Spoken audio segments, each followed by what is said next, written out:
Hello, welcome back to my channel. আজ দেখাবো হাতের ব্রেসলেটটা কী করে বানালাম।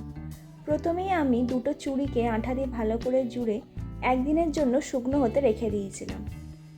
চুড়িটা ভালো করে শুকিয়ে যাওয়ার পর আমি ভিডিওর মতন করে চুড়ির ভেতর দিকটা আঠা লাগিয়ে তারপর সেখানে নেটটাকে একটু একটু করে জড়িয়ে জড়িয়ে পুরো চুড়িটাকে ওইভাবে কভার করব। ভিডিও দেখে আপনারা প্রসেসটা একটু ভালো করে বুঝে নিন।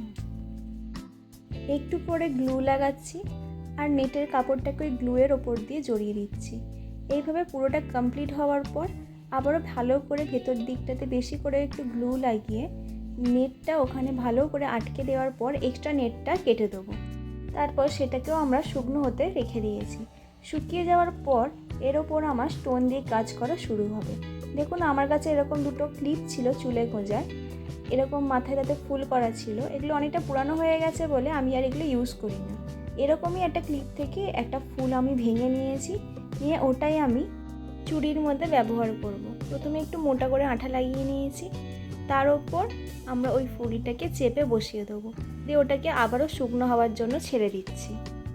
শুকনো হয়ে গেছে, এবার এই দুরকম পাথর দিয়ে আমরা চুড়ির ওপর কাজ করব। কাছে এক রকমের ছোটো পাথর আছে আর একটা বড় পাথর আছে। প্রথমে আমি 4টে ছোটো পাথরকে বসাচ্ছি দুটো দুটো করে, মানে প্রথম দুটো ছোটো পাথর, তারপর আবারও দুটো ছোটো পাথর, তারপর একটা বড় পাথর, তারপর আবারও একই রকমভাবে ওটা রিপিট করতে থাকবো 5 বার। একদিকে হওয়ার পর আরও একদিকে আমরা ওরকমভাবে 5 বার রিপিট করব। দেখুন কমপ্লিট হয়ে গেছে। এবার বলুন চুড়িটা আমার হাতে কেমন লাগছে। আপনারা চাইলে পুরোটাও করতে পারেন, আমি এতটুকুই করেছি। Thanks for watching. ভিডিওটি ভালো লাগলে লাইক কমেন্ট শেয়ার করবেন।